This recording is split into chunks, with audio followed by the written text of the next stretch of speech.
یس اگر آپ پاپولیشن کے لحاظ سے دیکھیں تو آپ رفلی یہ سمجھ لیں کہ around 50% to 55% of the world population is thinning out اور bowled.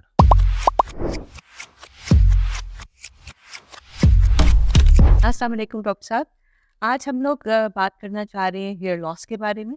So you please tell us کہ جب آپ کلینک میں بیٹھے ہوتے ہیں how big is the problem of hair loss اور hair thinning. Is it really that big اور اٹس جسٹ اے میتھ کہ ہیئر لاس بہت بڑا مسئلہ ہے؟ ہیئر لاس بیسیکلی جو ہیئر کی جب تشبیہ ہم دیکھتے ہیں تو اس کو خوبصورتی کے ساتھ اس کا ہمیشہ ذکر آیا. اور آپ جتنے بھی دیکھیں جو ہسٹری ہے سیمسن ڈیلائلا ان میں بالوں کا ایک ذکر ہوتا ہے جس کا ایک اپنا چام ہوتا ہے.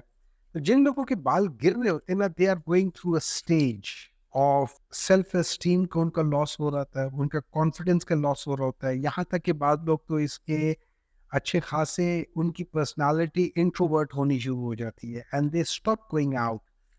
بعض لوگوں کی تو it can be as bad as کہ وہ سوئسائڈل بھی ہو سکتے ہیں.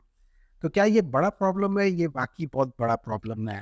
میں اکثر لوگوں کو کہتا ہوں جب کوئی بچہ آتا ہے یا کوئی شخص آتا ہے اور اس کے ساتھ ان کے ریلیٹیوس ہوتے ہیں اور وہ کہتے ہیں کہ جی اس کا تو کوئی مسئلہ ایسا نہیں ہے, تو میں کہتا ہوں only the wearer knows where the shoe pinches and it is a significant issue. تو یس اگر آپ پاپولیشن کے لحاظ سے دیکھیں تو آپ رفلی یہ سمجھ لیں کہ around 50% to 55% of the world population is thinning out اور bald. So that's a significant population. So is it just the males اور For males and females, دیکھیں میلز میں جو اگر ہم اس کو ڈیوائڈ کرتے ہیں تو ہم اس کو ایک ڈیزیز پورشن کرتے ہیں اور دوسرا جو ہوتا ہے جس کو ہم اینڈروجینک ہیئر لاس کہتے ہیں, یا تیسری چیز جو فیمیل میں سب سے کامنسٹ ہے وہ مینلی اسٹریس ریلیٹڈ ہے جو کہ فزیولوجیکل بھی ہو سکتی ہے اور کسی آپریشن کے بعد بھی ہو سکتی ہے. اس کو ہم ٹیلوجن افلوویم کہتے ہیں. تو وہ کامنسٹ بعض لوگ کہتے ہیں کہ بعض اسٹڈیز بتاتی ہیں کہ فیمیلز میں ٹیلوجن افلوویم از دا کامنسٹ ہیئر لاس کاز.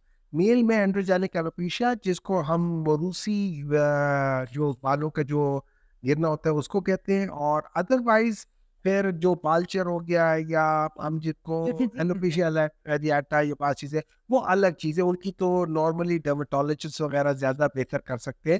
ہم ایز جو ہیئر ٹرانسپلانٹ سرجن ہے یا ہیئر ریسٹریٹو سرجن ہے ہمارے پاس زیادہ تر یہ دو کیٹیگریز آتی ہیں. میل والے obviously 90% 95% ہوتے ہیں, 5% فیمیلز یا 10% فیمیلز ہوتی ہیں جو آتی ہیں. اس کے بارے میں ایز اے سرجیکل آپ سے پوچھنا چاہتی ہیں, اور ایک سگنیفیکنٹ پورشن ہے جو پروبلی اراؤنڈ 40 to 50% کے قریب ہے جو آتی ہیں آپ کے ہیئر لاس کے بارے میں پوچھتی ہیں کہ ان کے بال گرنا شروع ہو.